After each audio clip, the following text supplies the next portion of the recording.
me. Oh No, what? my goodness. Well, welcome everybody. This is our Pride Month film discussion. We're going to be talking about the film Disclosure, and um even if you didn't get a chance to watch the film, we always encourage people to join, because even though we're going to be talking about the film, if you didn't get a chance to watch it, a lot of the topics that we're going to be talking about are still relatable, and you'll be able to learn and connect to them. They're kind of like larger themes that are inspired by the documentary that we can talk about. And if you did watch, that's great. And if you didn't get a chance to, I definitely encourage you to. And we've got some questions that will guide our conversation today. And we hope that you all can come with an open mind and a beginner's mind, and know that these conversations we have, we know that we're all on different points of our journey of being allies and trying to bring more diversity to all of our lives and being conscious of these things. So this is a place to learn, and it's okay to ask questions, but that we do ever expect everyone to conduct themselves with the utmost respect, and that any kind of like hate speech will not be tolerated in these spaces. So thank you. Nicole, do you have a question you want to kick it off with, or do you want me to start? It doesn't matter. You can Okay, start, I guess. okay, Yeah, that's cool. fine. I have some questions, but I guess you can start. Yeah. Um, I'll just start by asking, and then you can kind of I'm curious how many people were able to watch the film, get a chance to watch the film. I see some virtual hands being raised. Awesome. Okay, cool. I'll raise my hand. Great. Okay. All right.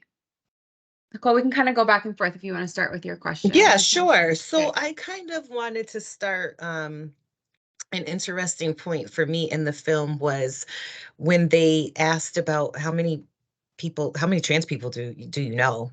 And and they were asking like, how many trans people do I even know? And I'm a trans person, so I kind of wanted to read the room, and if you guys want to put up your virtual hands, like, does anyone in the room know personally any trans people? I don't know. Okay.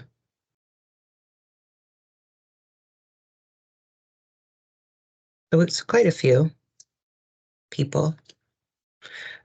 So what was everybody's kind of like depiction of trans people for in TV and film when they were growing up? Because as I'm older, looking back at it, and even some of the movies, the ignorance is almost comical as I was watching it. And I couldn't believe it. A couple things that stood out to me was Ace Ventura, and the depiction of, if you're gay, everybody wants to vomit at the idea of it. The Crying Game. Um, there were just so many movies, and the way that trans people were depicted in the TV and film, I feel like, yeah, it did kind of shape our thought process on what we thought about trans people, for me anyway. So I was just curious, like, what everybody else's stance was on it. Yeah, Nicole, you mentioned Ace Ventura, and it's interesting because that's the movie that stood out to me the most out of all the films that they did clips of. And the reason I thought it was so interesting was because that's a comedy. It's supposed to be more lighthearted, and there was some really like disturbing and violent things that were shared throughout. But the reason Ace Ventura hit me so hard was because, one, that's like one of the movies that I definitely had watched growing up, and two, that it was because it was a comedy and it was supposed to be portrayed as this lighthearted thing. It wasn't like they were trying to tackle something difficult and they just didn't do it sensitively, or they had done it from a really ignorant perspective. Like, they were trying to be comedic. It was so that it viewed it so hurtful watching it back, and that the person that was sharing that was their favorite movie growing up, and so they had internalized all of this transphobia and homophobia, and then to watch it during their when they were transitioning in college, to watch it back and be like, that the end scene of my favorite movie was this like absolutely disturbing scene. That part really, really hit me. And I did think it was interesting, the kind of like juxtaposition of these films that were, more violent and darker and trying to tackle these harder topics. The comedy was almost just as disturbing because it was supposed to be making people laugh, and that the people that were at the butt of the joke, were the trans people. And so that movie really stuck out to me, Ace Ventura. So I think it was interesting that you mentioned that as well.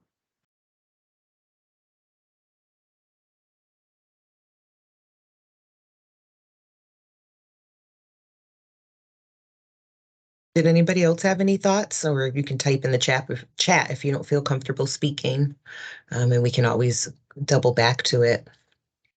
Um, So so I watched the movie last night, and I'm a little bit older than you guys, but I grew up with Bosom Buddies and Tootsie, and so none of them were actually trans because of any reason other than they kind of needed to be, it was for selfish reasons, but it was always very kind of lighthearted. And so I didn't grow up. I didn't watch a lot of the newer movies. I never watched Pet the Ace Ventura. I think I've seen clips of it and stuff, um, but I think I think it brought up a lot of things. I think the violence. I do.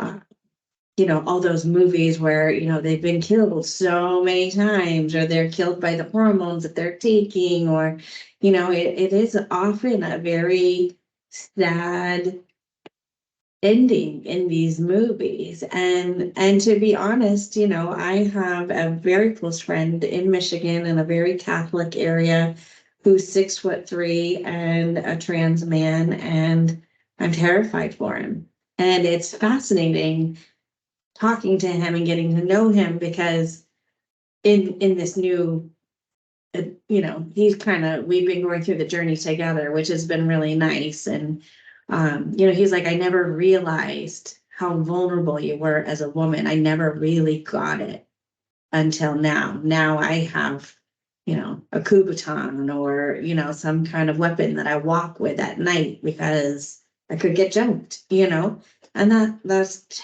terrifying. And so it makes you sad, because you want the world to be accepting, and you want the world to be loving. And I think there are so many people, and I was taken by that, and they didn't really mention that, like the Jerry Springer show or whatever it was that they brought on.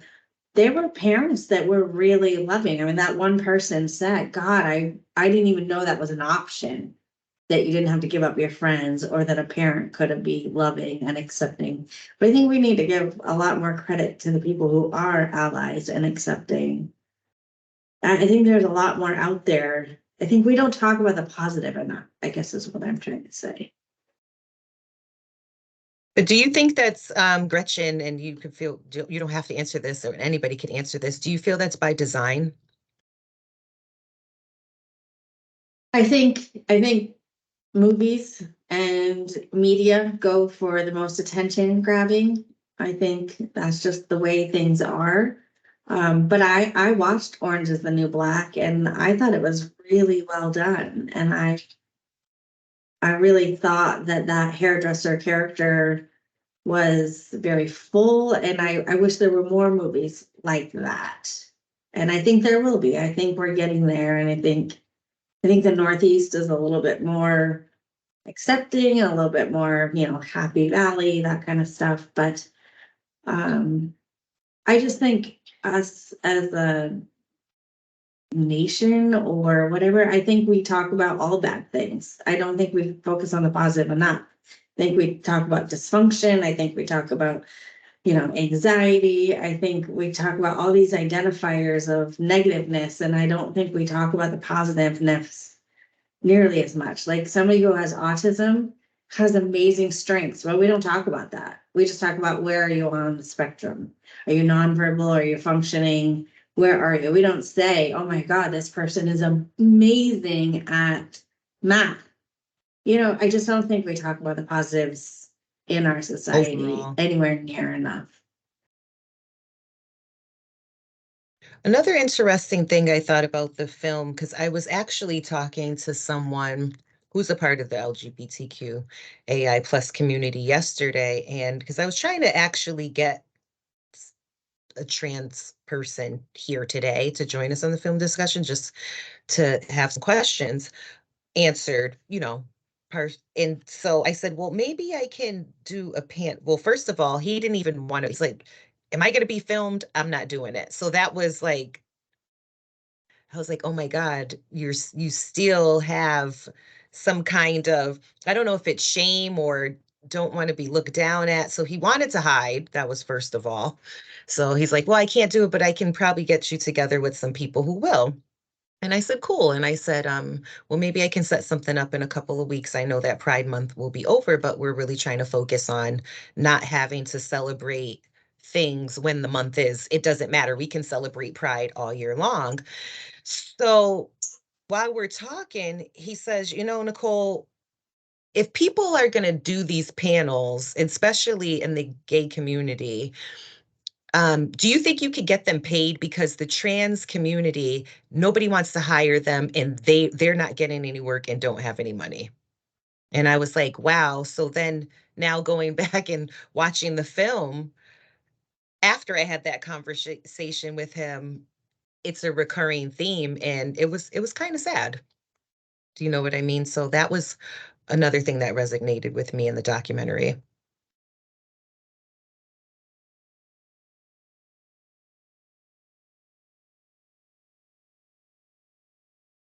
Janelle, did you have another question? Yeah, I'm just kind of, I think the piece about the not talking about the positives enough, and that was so clear throughout the films. Like there wasn't that they shared, it was, as you said, Gretchen, these murders or deaths or tragic things happening. And there wasn't like a lot of joy depicted or even just like full spectrum living like that. There's this full spectrum of living that can take place for anyone, any of us, and experiencing all emotions. And no, I just wanted to touch on that because I think you're right on that. I think that that's really, really, that was really apparent throughout the different films that were highlighted and that they showed clips of. But I am just curious if, for anybody, well, two questions. Just if anybody wants to type in the chat or even share just kind of one word that describes how you felt about the film. I know that it brought up a lot for me, but if you can kind of like come into one word just so I can kind of get a take a temperature of our group and see how you felt about the film. It was for me, there was definitely I learned so much and there was points that were really, really hard to watch. I kind of had to take breaks and kind of step away and process some of what I saw. And I think it was really interesting to see because I had seen not all, but I had seen a good handful of the films that they highlighted.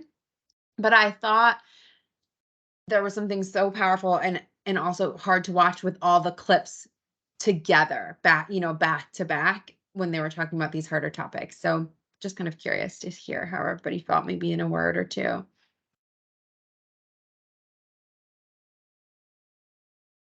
Complicated, yeah. Thought provoking.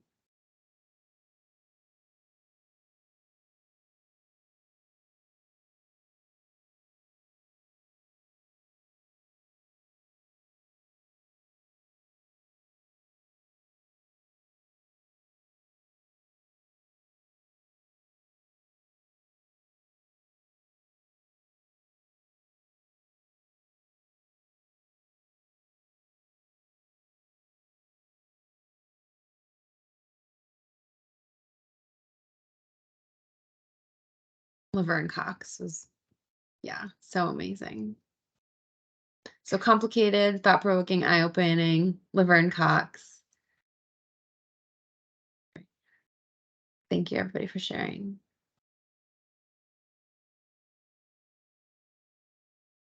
And for those of you that were able to view the film, were kind of two questions. Were there any parts that really kind of especially stayed with you now that you've watched it? I know for me, we had talked about the Ace Ventura piece, but Gretchen also pointed to there was a woman who was sharing about when she saw, I think it was in like the reality film Kate with Caitlyn Jenner, or the reality series, but and they all said like we have our feelings about that. However, the portrayal, on this show, there was a lot of powerful moments in it.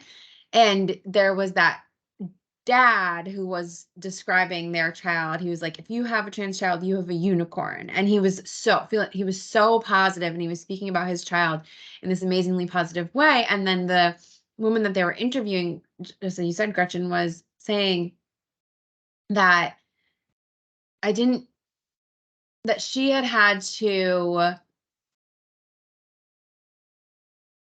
kind of completely shut herself off from the fact that that could even be an option, and even acceptance could really be an option, that her family, that she had been really rejected by her family and her friends, and so she couldn't even open to her eyes to the fact that that could be an option, because it was too hurtful. To order to get through, she had, she couldn't even open that. And then seeing that particular scene was, now she wants that for herself. She wants to feel that way about herself. And I thought that was so powerful. So that was a scene that really stood out to me. And I'm just curious if there's any other scenes for those of you who were able to see the film that really stood out to you, that have kind of stayed with you since you watched, for whatever reason, whether they were really hard, or they made you think, or they left you with a lot of questions.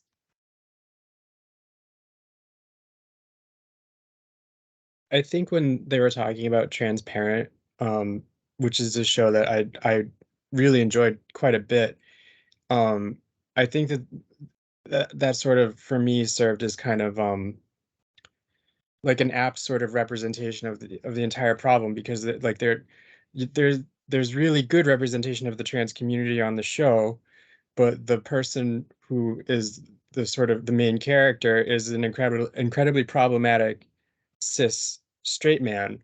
So like it just, that's what I had said in the chat, was I thought it was complicated. Like it's, like there's very good things going on with that show, and there's very bad things going on with that show. And like that could, I mean, and the same argument could sort of be said, and was said, about Orange is the New Black in terms of Laverne Cox's character on that show. Um, it's just like it's a deeply complicated issue that I think we're going to need a lot of time and effort to work our way through, because for every step forward, it feels like there's a step backwards in terms of representing people. You know what stood out for me, and I don't know if this was answered on the film or not, but who was in charge of writing the scripts or the storyline for these characters? Because they couldn't have been trans people, right? Um, one scene, I forget what show it was, but remember the person was using testosterone, and then they became increasingly Yeah, violent. the L And word. Yeah. was it the L word? Okay, I couldn't remember the name of the show. So I'm thinking like um the misconception of the writers and the storytellers really stood out for me with all these films and shows that I was looking at. And I'm like, oh my God, I remember this show. Oh my God, I remember this. I remember this. And now I'm looking at it and I'm like, this is absurd to me. Yeah. So that was one thing that did stand out. People writing things from a perspective that you have know nothing about. Yeah. Yeah, and that just came up again and again and again, that they were like, these weren't written with they were stories written with trans people as characters, but they weren't written by trans people or for trans people. That, they multiple people said that throughout it, because if they were, these would not be the stories that were being told. And I thought it was the reason I was so intrigued by this documentary was the lens of, through Hollywood and cinema, that this is the story that has been told, and hearing from the people that they were interviewing that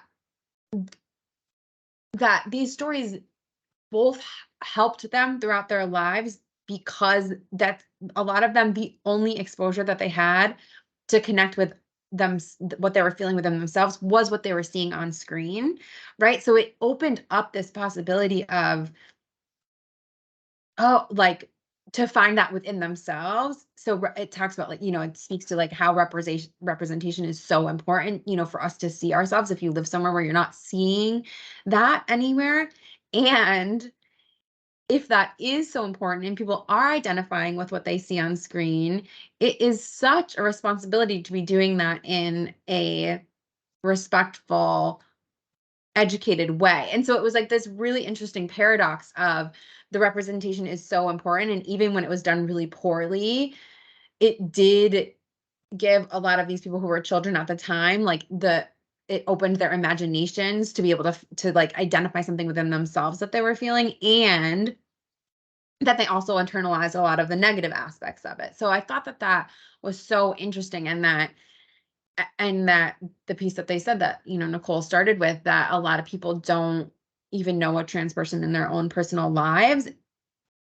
So then we are all looking to the screen. It's not just trans people that are looking to the screen to see themselves. We're all looking to the screen to understand other people that we don't have exposure to in our own lives. And so again, representation is both so important because it builds empathy, and has to be done responsibly, because if that's all we're seeing, that's all we're going to internalize. So I just thought that paradox was so interesting. Um, and to just see it all in one place like that with all these different clips, I thought was a really powerful way of doing that.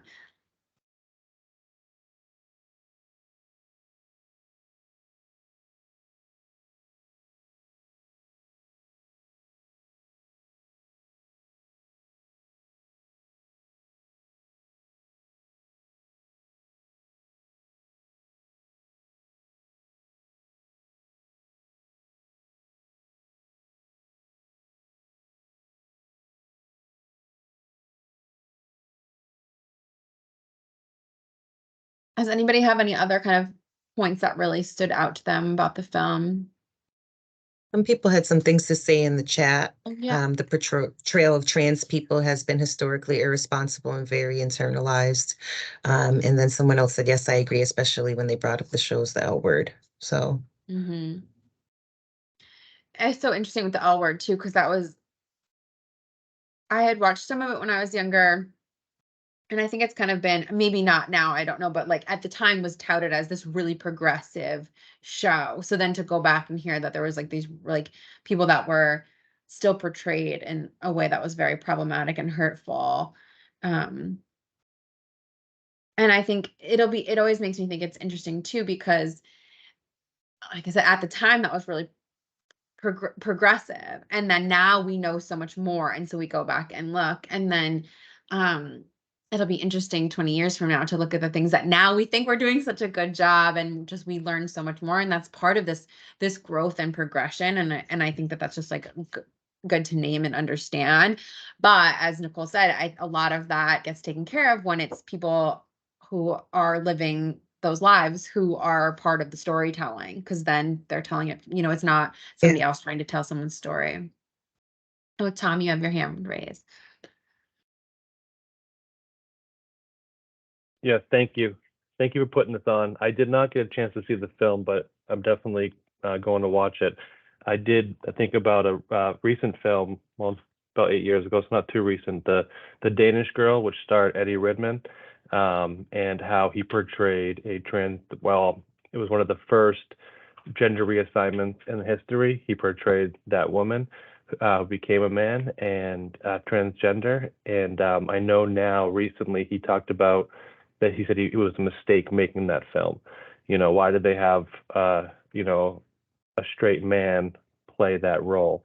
And I know he got a lot of backlash, and I know he, recently said that he would do it again, and he also took classes. I forget exactly what it was, but with transgender people to become educated on, things that he was ignorant about prior. So, just like we were saying, like, it's interesting to see, in 10 years from now, what we'll look back on. But even this, just, less than 10 years ago. And, just to think about that 2015 that was made, it's kind of astonishing, really.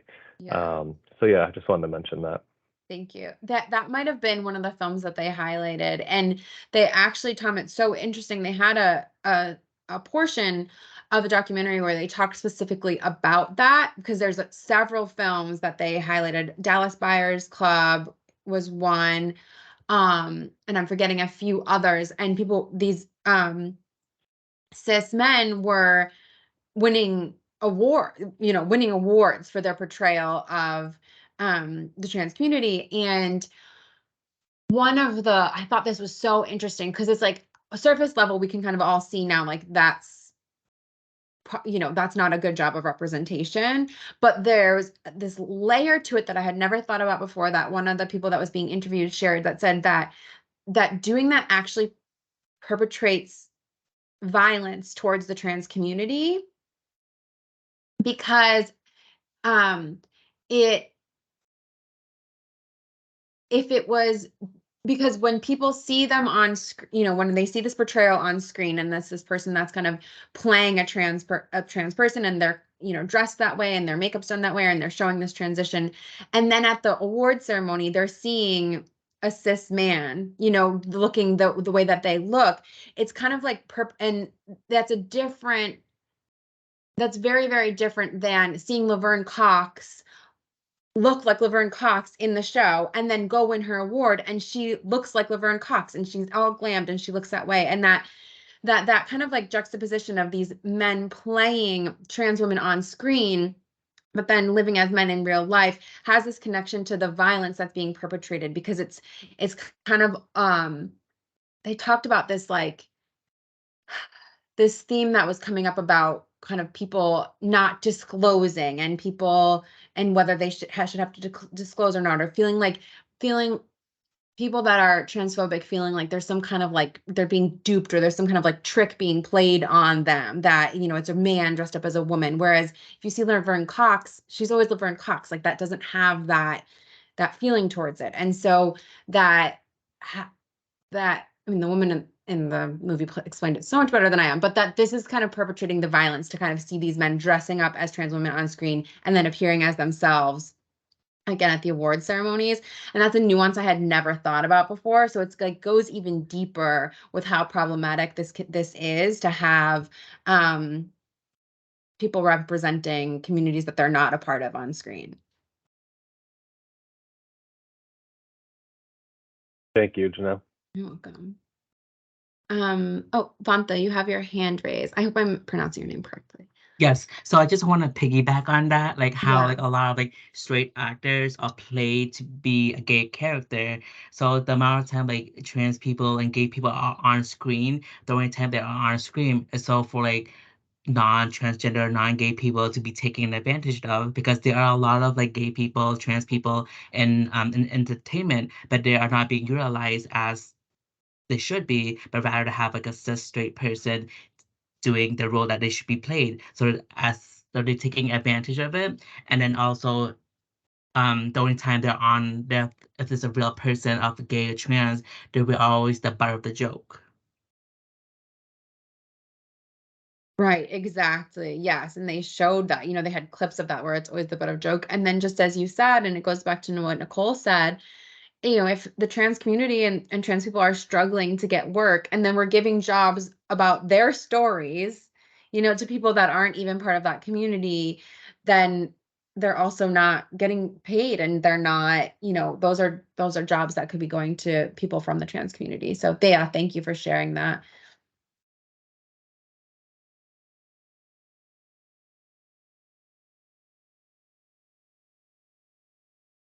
The piece about the butt of the joke,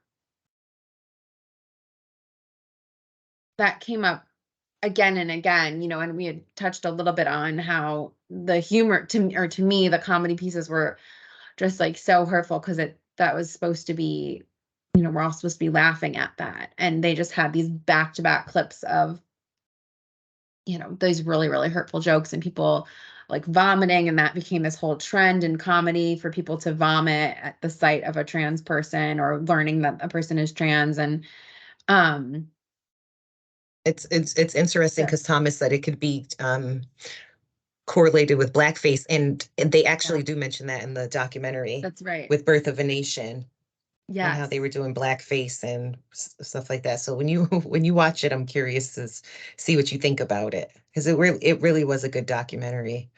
I Um, will. I'll have to. I I'll didn't know send you what both an to. I email. did. I honestly didn't know what to expect. So I was kind of like, oh, I don't know about this one. I Where are they know. gonna go with it? You know? Yeah. But I think the way they constructed the whole documentary was great, from the trivializing it, the everything just about it. And yeah, are you laughing with us or are you laughing at us? Another interesting part I thought they brought up was because well, I've had many discussions about this, is Black male actors and making them dress up as women to Yes. dehumanize them and diminish their value. That is a big thing, you know what I mean? And when I thought about it, I look back at it and I'm like, yep, just about everyone who had to be successful as a Black male comedian had to do that. From Martin to Jamie Foxx to Eddie Murphy. You know what I mean? And if you didn't, then you were only going so far. Yeah, you're right, Nicole. That part stood out to me as well. I thought that that was so interesting and not, you know, I had never made that like connection, that thread before until that they shared that. That was so interesting. And it's all so connected, you know, it's like these things. I think that was something that I really appreciated about the film is that these things that we see like that phenomenon of, you know, these Black comedians needing to dress up um as women in order to kind of like be like make it on the scene and be more palatable or whatever, you know, whatever it is that's kind of portraying. But um to all the way through all these other themes that I think we could kind of see those and go like now be watching these films and being like, oh, like something's not sitting right about this, or something's not sitting right about this to me. But to have it all connected in one place, like it just really pointed to like, yeah, it's not sitting right. And this is why.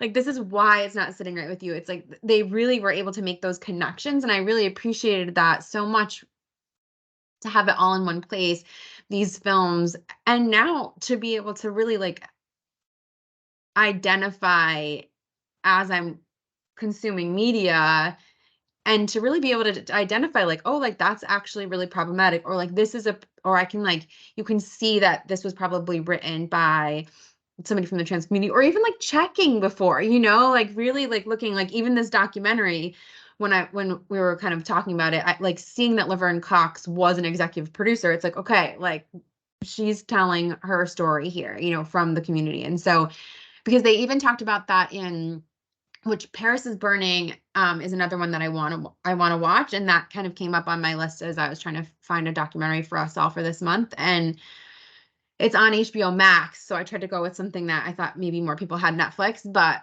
that was on there on the list as something that I want to watch. And even that they had talked about, like Laverne Cox even says, she's like, I both love that film and can be critical of it now because a lot of people that were in the film felt exploited by it because it went into their community and made this documentary. And like, yes, it really shared. I thought that was a film that did have something portrayal of trans joy in it. And like, because it was like the ballroom scene and all that.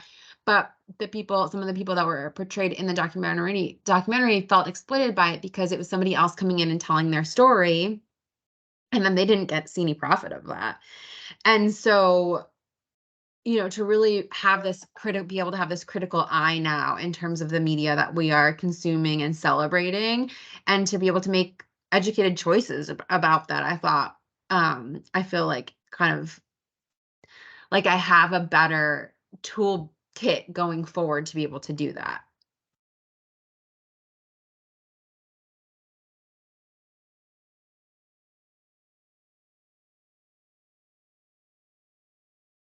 To kind of open it up to some people that maybe didn't get a chance to view the film yet, there were part of what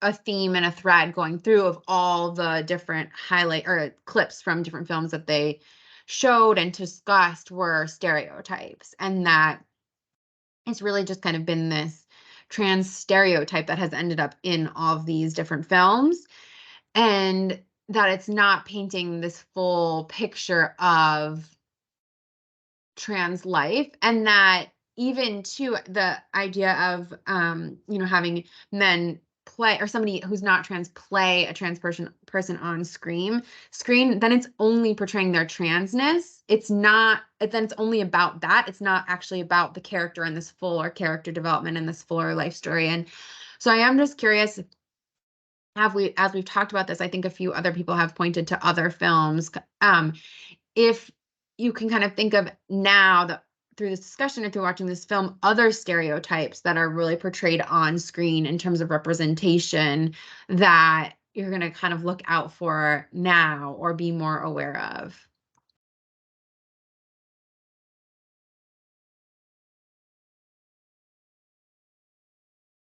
I can even start with one while people are thinking. I think, as from our work at Nonotuck, and working in the disabled community, that's something too that we can definitely be more aware of on.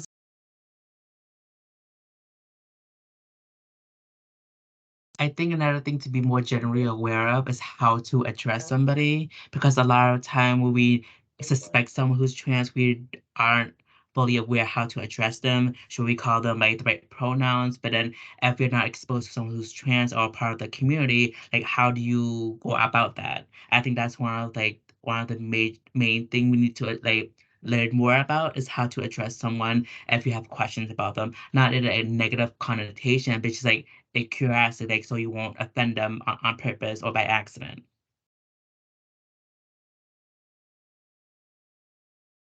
I agree.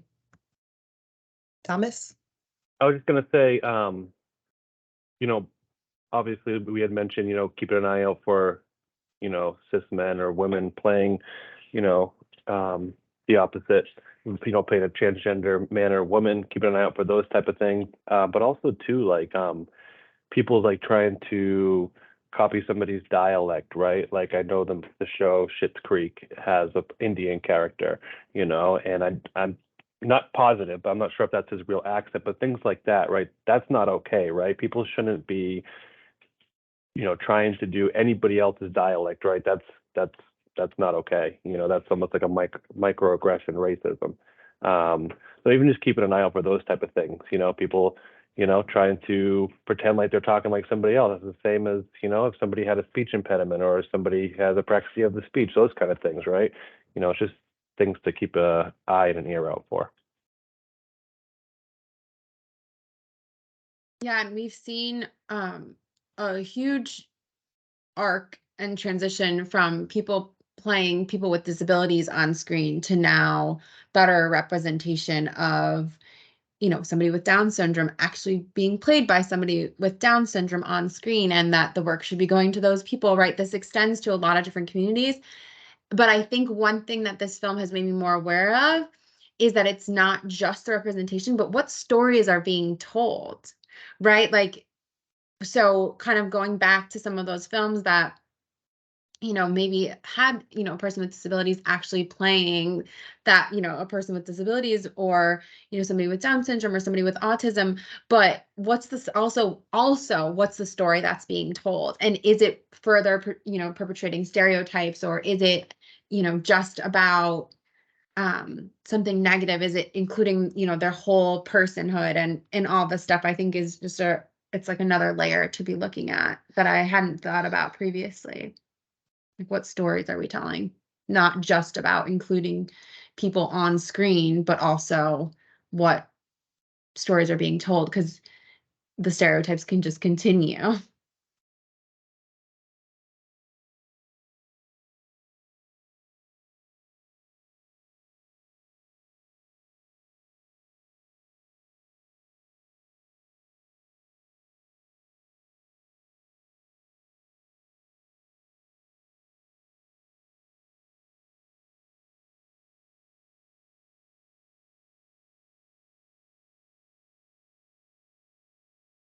Going off topic, has anyone have watched like the TV show Pose, which came out with recent years?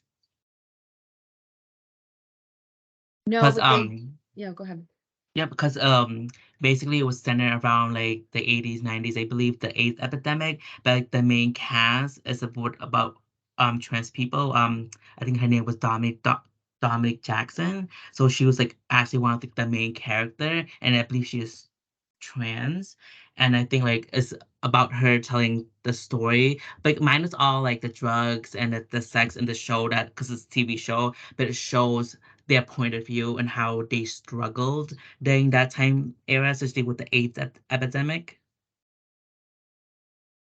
So although it's not like it's mainstream, but at least it showed their point of view, because a lot of like misunderstanding is the fact that we don't get enough representation in the media, and the only representation we ever get is being the side character, or being like being just using us to support the main character, which usually are cis men, male, female. So this pose shows curate around like the trans people and what they go through, about finding community and finding family, and what struggles they have going through the time period.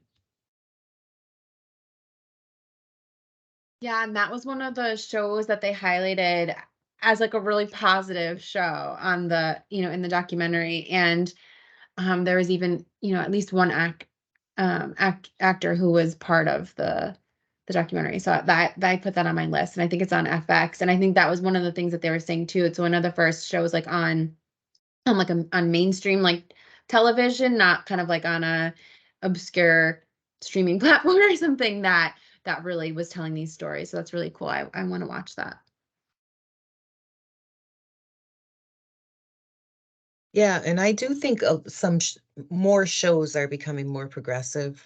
Um, and I think with this newer generation, things will definitely change, because I know like some shows that I watch, they have transgender people and they're actually transgender people, or from the gay community or lesbian community. So it's getting there. The ignorance is subsiding. So I think if we keep these conversations going and just become better allies, then things will change.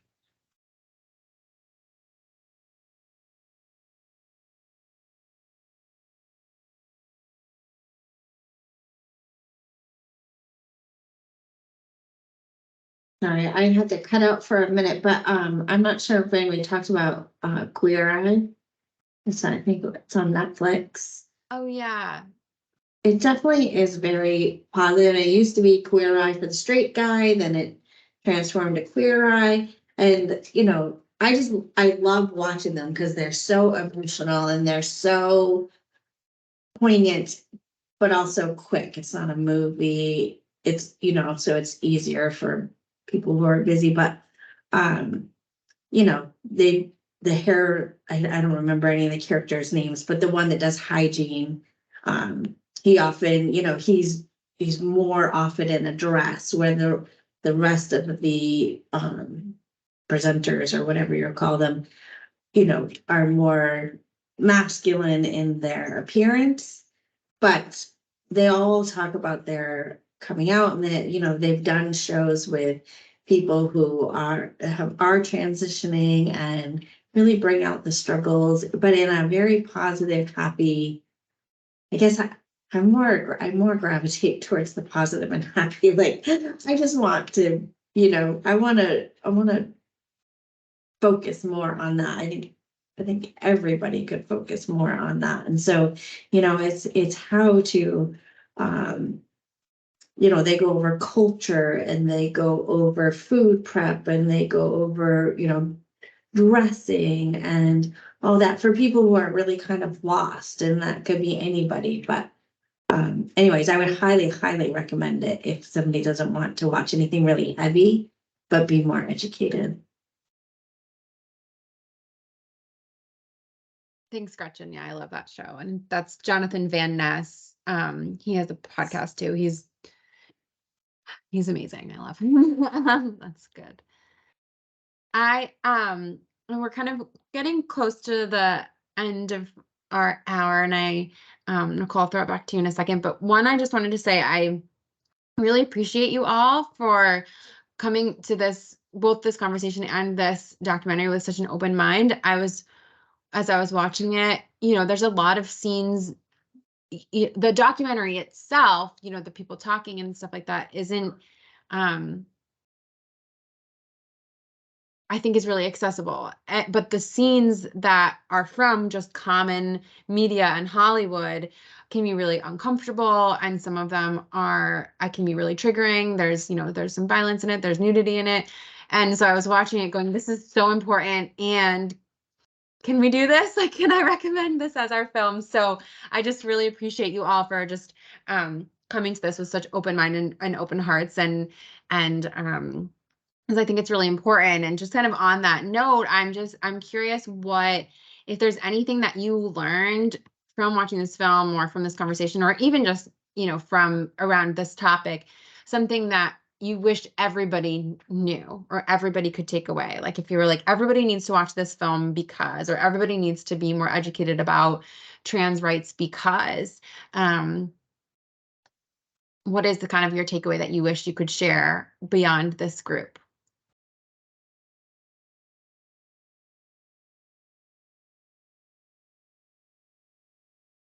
I'll go. Trans rights are human rights. No freedom until we're all equal. That's what I say. Thank you.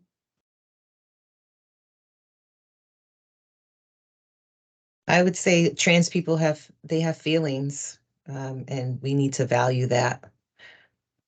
That's what I would say.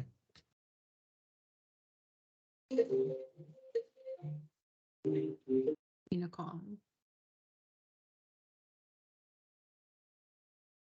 I think I second both of those, and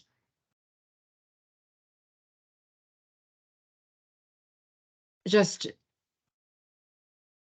I don't even know how to like put into words really what I would want to share, but just that just how important representation is, and that this film really highlighted that, and that we just need to be so aware of what we are internalizing. And because one of the things that they mentioned that we didn't really get into, but was like that how trans rights and trans issues have become like the center, one of the centers of like these culture wars, for lack of a better word, that are happening right now. And it's become so politicized.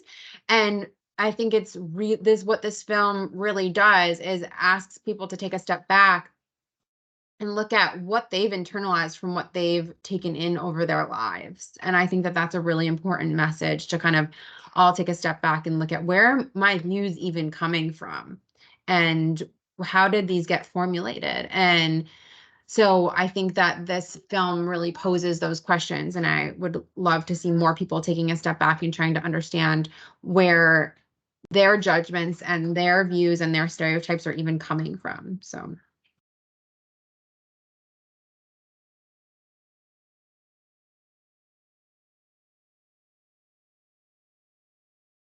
Nicole, did you have any other questions you wanted to make sure we fit in? No, I think we're good.